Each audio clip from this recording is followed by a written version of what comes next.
તો આપણે બનાવી છીએ રવો. આદિશો રવો લઈ લીધો છે અને આદિશોમાં મળ્યો છે 500 રૂપિયા રેટ આવે.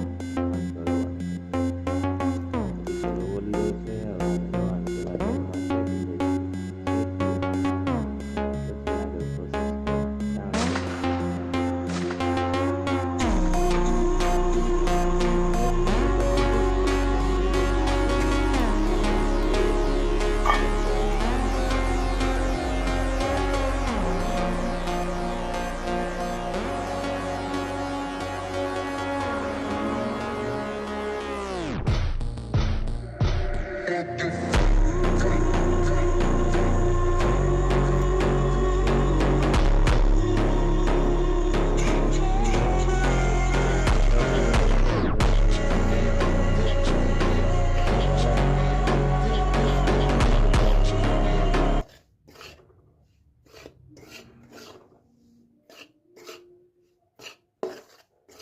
આવી થોડું થોડું થાય છે. આમાં આમ ગરમ થાય ને શેકી લેવાનો છે.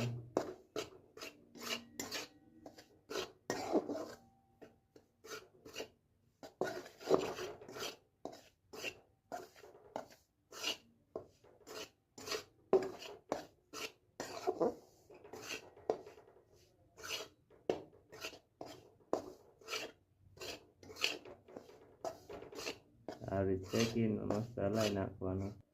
તો આપણે આ રવો શેકાય ત્યાં સુધી એલચી, બદામ અને જાયફળના ટુકડા લઈ લીધા છે. હવે આપણે એને ખાંડી નાખશું.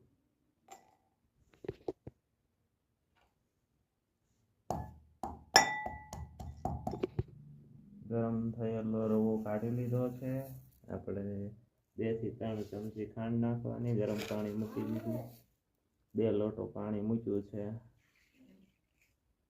માં ખાટલામાં બેઠા બેઠા રાયડું નાખે ત્યાંથી.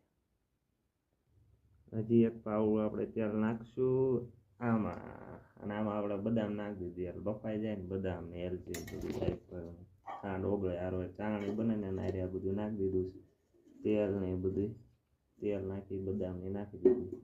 આપણી ચાસણી તૈયાર થઈ જાય પછી આ રવાના લોટામાં નાખી દેવાનો અને પછી હલાવી નાખવાનો સંપૂર્ણ. પડે આમ કરીને હલાવવામાં થોડુંક ધ્યાન રાખવાનું, લોટ થોડો થોડો રહી ન જાય. થોડુંક તેલ લગાવી દઉં થાળીમાં અને રવો તૈયાર થઈ ગયો છે લઈ લો. આમાં કાઢી લો રવો.